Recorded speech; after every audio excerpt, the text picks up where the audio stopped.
visit now to share my last few coins with those poor wretches there.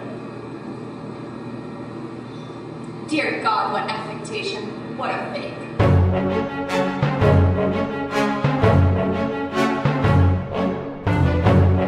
For mercy's sake, take this handkerchief and cover yourself.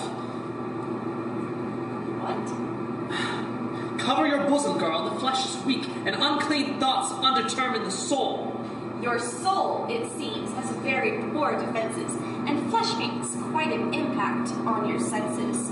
It's strange that you're so easily excited. My own desires are not so ignited. And if I saw you naked as a beast, not all your hide would tempt me in the least. Girls, speak more modestly. Unless you do, I shall be forced to take my leave of you. Oh no, it's I who must be on my way. I've just one message to convey. Madame is coming down, and she begs you to sit and to wait, and have a word or two with her. That had a softening effect. I think my guess about him was correct. Will she be long? No. That's her, I hear. Oh, here she is, and I shall disappear. May heaven, in its infinite goodness that we adore, preserve your body and soul forevermore. And answer your days, and answer thus the plea to that of one who is your most humble sorcery. I thank you for your pious wish, but I have a private matter I wish to discuss. I'm glad there's no one here to hinder us. I too am glad. It floods my heart with bliss to find myself alone with you like this. For just this chance I prayed with all my power, but prayed in vain until this hour. This won't take long, sir, and I hope you'll be entirely frank and unconstrained with me. Indeed, there's nothing I'd rather do than bare my inmost heart and soul to you. But first, let me say that what remarks I've made about the constant visits you are paid were prompted not by any mean emotion, but rather by a pure and deep devotion, fervent zeal. No need for explanation. Your concern, I'm sure, was for my salvation.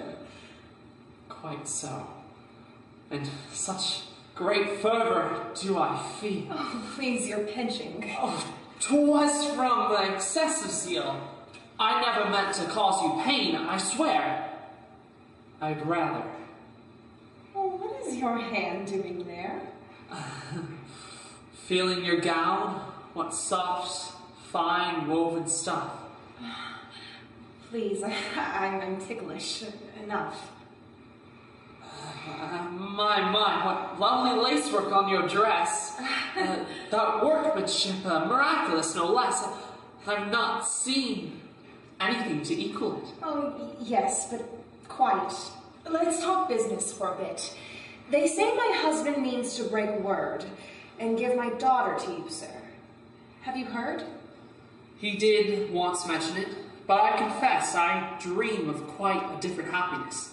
It's elsewhere, madam, that my eyes discern the promise of that bliss which I yearn. I see. You care for nothing here below.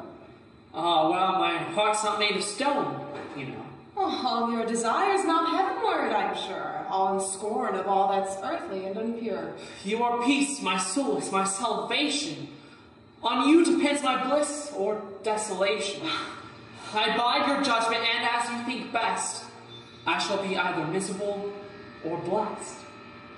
Your declaration is most gallant, sir, but don't you think it's out of character? You've done better to restrain your passion and think you spoke in such a fashion. It becomes a pious man like you. I may be pious, but I'm human too. With your celestial charms before his eyes, a man has not the power to be wise. In short, I offer you, my dear Almir, love without scandal, pleasure without fear. I've heard your well-turned speeches to the end, and what you urge I clearly apprehend. Aren't you afraid I may take a notion to tell my husband of your devotion? And supposing that if he were duly told, his feelings towards you may grow rather cold. I know, dear lady, that your exceeding charity will lead your heart to pardon my temerity, that you'll excuse my violent affection, as human weakness, human imperfection, and that, O fairest, you will bear in mind that I am but flesh and blood, and am not blind. Some women might do otherwise, perhaps, but I shall be discreet about your lapse. I'll tell my husband nothing of what has occurred. In return, you give your solemn word to advocate as forcefully as you can the marriage of Molière and Marie, renouncing all desires to disposes another of his right